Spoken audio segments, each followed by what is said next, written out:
Hello everyone, my name is Tufwfo and welcome to a tip video on how to get diamond rifles in World War II. The first thing I'm going to talk about is the headshot challenges, because you start with 100 headshots that you need to get. And of course you're going to want to use high caliber on most guns. The exclusive Ace did a video about this, which I'll link in the description since I'm using his info, it's only fair. But one shot to the head with high caliber will take a shot off the time to kill. With most guns though. The M1 Garand and the SVT-40 will not benefit from this attachment, so don't bother putting it on. It does absolutely nothing for you.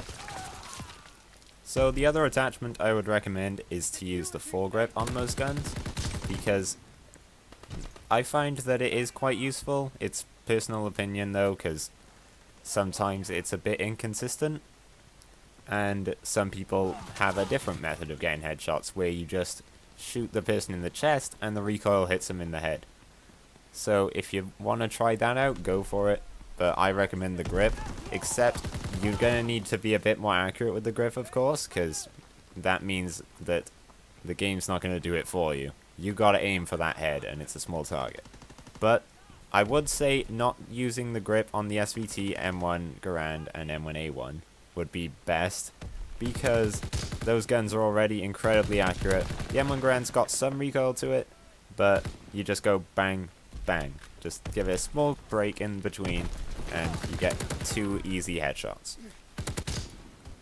I would especially recommend using the grip on the M1941, because that thing has insane recoil, so even if you're trying to let the recoil do the work, you'll have to be shooting him in the crotch to get the headshot. So definitely use the grip on that gun. It'll make a huge difference.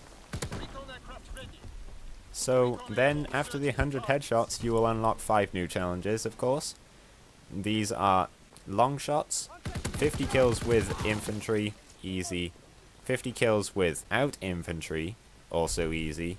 5 double kills and 5 bloodthirsties. So the first thing I'm going to talk about is the long shots. I would recommend using the 4x scope for this.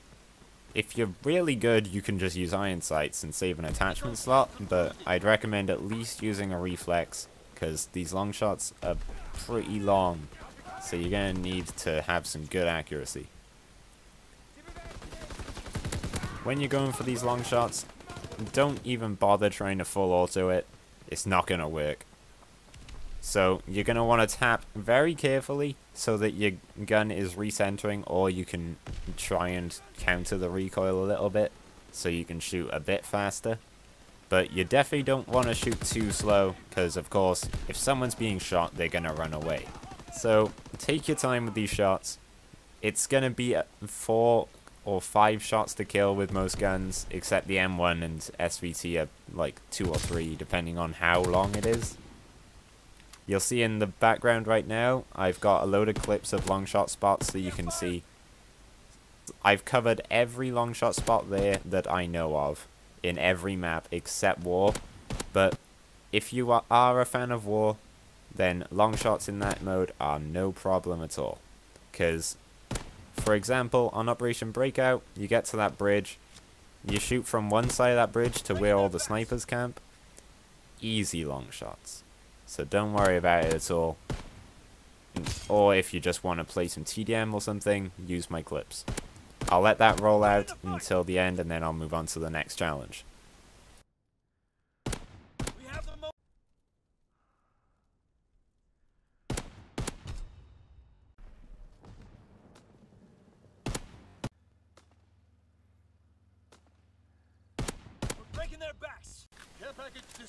So the next challenge is to get 50 kills with infantry division.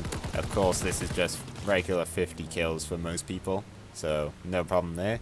And then 50 kills without infantry division. Personally I would use the airborne division, but it's completely up to you. Maybe you want to use mountain because it keeps you off the radar and you're stealthy.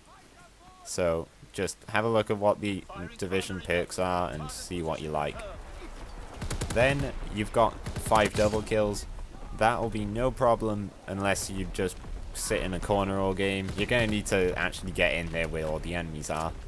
So no hiding around for that one. And then finally the bloodthirsties. You're going to need 5 bloodthirsties.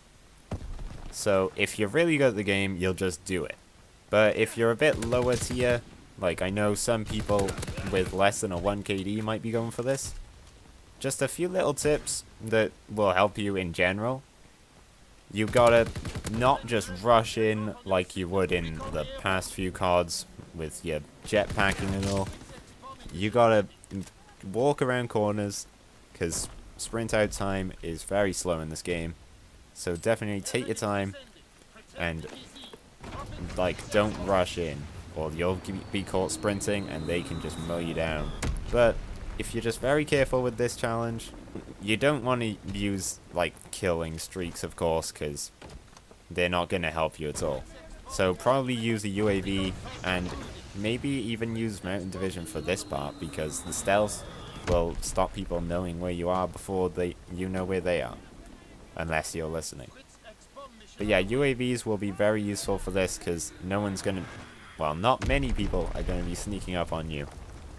And also, stick with your team, because even though your teammates are very unreliable, you still don't want to be all on your own where you have no idea where the enemies are. At least if you're near your team, you know that there's not an enemy where that teammate is.